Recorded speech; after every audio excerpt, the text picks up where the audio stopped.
Aku bukanlah orang yang tergolong indigo atau punya kemampuan melihat makhluk gaib. Tapi entah kenapa, dari kecil aku seperti bisa merasakan adanya makhluk tak kasat mata yang ada di sekitarku. Berikut aku ceritakan sepenggal kisahku. Peristiwa ini terjadi sekitar tahun 2007. Saat itu aku baru lulus madrasah aliyah. Untuk mencari pengalaman, aku pergi ke rumah pamanku di Tapak Tuan, Aceh Selatan. 3 bulan aku di sana, kemudian pamanku berencana pindah kontrakan untuk mencari suasana baru. Tak lama berselang, akhirnya kami pun pindah. Rumah yang sekarang kami tempati ini tergolong sangat tua.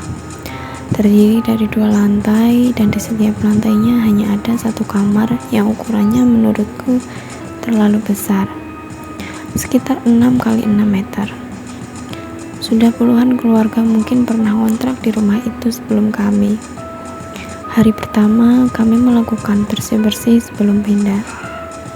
Sebenarnya aku sudah bisa merasakan ada hawa yang lain dari rumah itu, tapi aku enggan mengatakannya pada pamanku.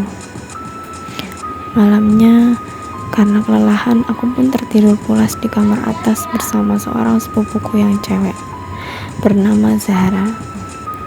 Usianya hanya terpaut 2 tahun di bawahku. Kami memiliki kebiasaan yang sama, yakni tidak bisa tidur dalam keadaan terang benderang. Jadi kami tidur dengan mematikan lampu kamar, sehingga menjadikannya gelap gulita. Gangguan dari makhluk itu langsung aku rasakan. Di antara sadar dan tidak, aku melihat sesosok tinggi besar yang tengah berdiri di sudut tangga. Karena kebetulan pintu kamar belum tertutup. Sosok itu berpostur tidak wajar dengan mata merah, menyala dan rambutnya yang gimbal. Sosok itu terus menatap ke arahku. Sontak aku ketakutan dan bermaksud membangunkan Zahra. Tapi tubuhku tak mampu bergerak. Suaraku sudah tak bisa keluar.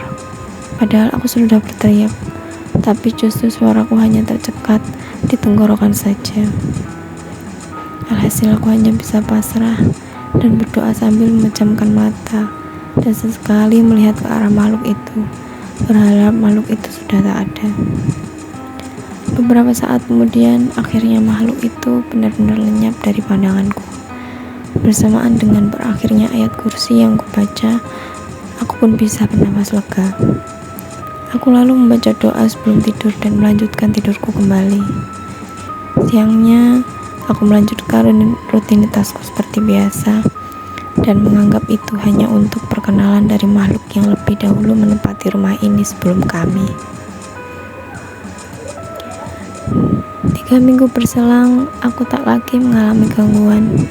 Sampai pada suatu hari, kebetulan hari itu kami berwisata ke air terjun. Dan sampai di rumah saat menjelang maghrib, kami pun mandi secara bergantian. Aku mendapat giliran terakhir karena kebetulan hari itu mengalami masa menstruasi. Jadi aku hanya mengalah karena yang lain mengejar waktu maghrib, sedangkan aku tidak sholat. Aku pun mempercepat mandiku karena memang aku tak pernah mandi saat maghrib, apalagi dalam keadaan kotor seperti itu, dimana saat-saat seperti itu rentan dengan gangguan makhluk gaib. Saat aku hendak memakai handuk, samar-samar aku mendengar seseorang memanggil namaku. Awalnya lirih, dan kupikir itu suara sepupuku yang cewek. Tapi ketiga kalinya benar-benar jelas bahwa itu bukan suara sepupuku. Karena penasaran, aku pun menyauti panggilan itu. "Siapa ya?" teriakku. "Ini aku, Kak Irma," sahutnya. "Ada apa?" tanyaku lagi. Tapi sudah tak ada sahutan lagi.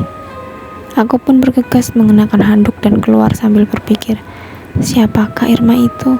Apa temannya Zahra? Sesampainya di kamar, aku pun bertanya pada Zahra yang baru selesai sholat, apakah ada temannya atau saudara yang bernama Irma yang datang? Dia pun heran dan menjawab tidak ada. Aku lalu menceritakan peristiwa di kamar mandi tadi. Malah dia yang ketakutan. Kak, logikanya ya, ini maghrib. Gak mungkin ada orang yang berkunjung karena kurang sopan berkunjung ke rumah waktu maghrib. Terus kakak lihat gak tulisan itu? Tunjuk Zahra ke arah roster pelajaran yang ditempel di sudut langit-langit, tapi sudah kelihatan sangat usang. Aku pun heran, ada apa sama roster itu? Aku mencoba melihat tulisan di bawahnya, di luar tabel roster. Aku pun melihat ke sudut roster tersebut, dan ternyata di sana tertulis Irma Sulistikawati. Dan tepat di atas tabel tertulis roster pelajaran kelas 3 IPA tahun 1996 atau 97. Apa? Aku tanya. Spontan Zahra merapat ke arahku sambil merangkul lenganku erat-erat. Tapi aku segera menguasai keadaannya. Kamu ini kayak orang tak punya iman aja. Habis sholat toh, masa takut sama yang begituan? Takut tuh sama Tuhan, bukan sama hantu, ucapku sambil tersenyum berusaha mencairkan suasana. Walaupun sebenarnya bulu kuduku juga merinding. Keesokan harinya, aku berusaha mencari tahu kepada tetangga tentang seorang anak yang bernama Irma itu. Mereka bercerita bahwa Irma itu adalah gadis remaja yang meninggal karena tercebur ke dalam sumur yang ada di dalam kamar mandi. Di dalam kamar mandi rumah kontrakan itu. Mereka malah heran, kenapa aku bisa tahu Irma? Aku hanya menjawab karena membaca tabel roster di kamar atas. 2 hari berselang, waktu menunjukkan pukul 16.30. Saat itu aku baru bangun dari tidur siang karena kebetulan hari itu hari libur. Jadi aku sedikit santai. Aku berniat mengambil minuman ke dapur. Saat aku sedang menegak minuman di depan meja di Banser, tiba-tiba aku melihat ada seorang anak kecil berusia sekitar 4 tahun berlari di arah pintu belakang yang rumahnya memang sedang terbuka.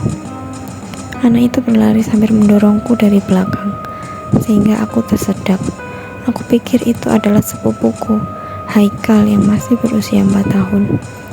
Dia terlihat seperti habis mandi, dengan hanya mengenakan jawat dan bedak yang bertaburan di punggungnya. Tapi kenapa aroma bedaknya begitu menusuk? Haikal, habis mandi tuh pakai baju dulu, Dek, baru boleh main. Ini belum pakai baju udah lari-larian. Jadinya bau acem, ujarku. Tapi malah bibirku yang menyahut dari ruang TV. Haikal dari mana, Nah? Kan Haikal belum pulang. Aku pun teringat bahwa sepupuku yang memang masih balita itu sedang ikut bersama ayahnya ke rumah saudaranya sejak tadi pagi. Dan rumahnya itu berada di kecamatan lain. Waduh, apalagi ini, gumamku. Belum sempat aku berpikir jernih. Tiba-tiba aku melihat sekelebat bayangan aneh, seperti sosok perempuan mengenakan baju seperti daster dengan rambut tergerai sampai kaki. Bayangkan itu seperti melayang dengan ringannya, namun kemudian melesat dengan cepat ke arah ruang tamu. Melihat itu, aku langsung istighfar berkali-kali. Entah kenapa perasaanku mulai tak enak. Puncaknya terjadi pada malam itu juga.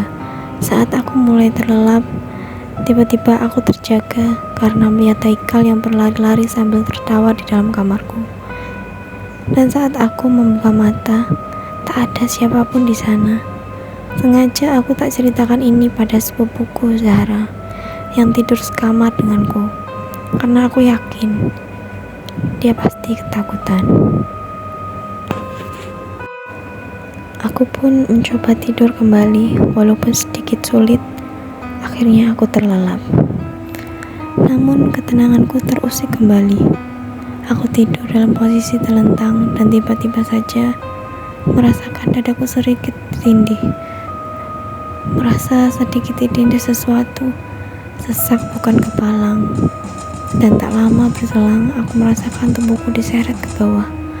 Aku berusaha meronta dan berteriak, hingga kurasakan tubuhku terjatuh. Kemudian tubuhku diseret lagi ke arah kursi kayu tua yang di atasnya kami letakkan kipas angin. Jelas telingaku mendengar suara kipas angin itu mendengur seperti helikopter. Aku berupaya melihat makhluk apa yang berdayaku saat itu, tapi tetap tak kelihatan. Malah yang kurasa leherku dibelit kabel kipas angin yang tiba-tiba mati. Aku merasa makhluk itu makin keterlaluan. Aku pun mulai membaca ayat kursi. Hingga tak lama kemudian aku mencium bau gosong dan tubuhku terasa ringan. Aku langsung tertidur di bawah kursi tua itu dengan kondisi leher yang terlilit kabel kipas angin. Pagi-pagi sekali aku merasakan pipiku ditepuk-tepuk. Begitu kebuka mata, ternyata itu pipiku. Tiba-tiba aku sudah ada di tempat tidur lagi dan langsung istighfar. Bibiku berkata bahwa ia yang mengangkatku dari bawah kursi yang melepaskan lilitan kabel di leherku. Katanya aku pingsan. Bibiku pun bertanya kenapa aku bisa dalam posisi seperti itu.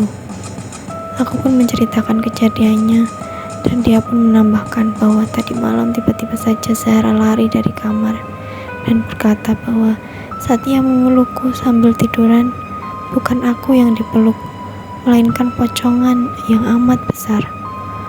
Maka dari itu dia langsung lari dari kamar dan memilih tidur dengan orang tuanya. Siangnya kami mendatangkan seorang ustadz ke rumah dengan tujuan membersihkan rumah itu agar kejadian yang nyaris membunuhku semalam tidak terjadi lagi. Kami mengadakan pengajian dan mengundang para tetangga di pengajian itu. Dari mereka juga kami mendengar bahwa di kamar tempat aku dan Zahra tidur itu tidak pernah ada seorang wanita yang meninggal karena melahirkan. Dan katanya lagi, arwah wanita itu sempat meneror kampung tersebut selama 40 hari, tapi sekarang sudah tidak lagi. Pak Ustadz menyarankan pada kami bahwa kami harus sering membacakan surat Yasin di rumah itu. Aku juga dianjurkan untuk tidak mematikan lampu saat tidur. Semenjak kami sering membacakan surat Yasin sehabis sholat, aku tak pernah lagi mendapatkan gangguan dari makhluk halus di rumah itu.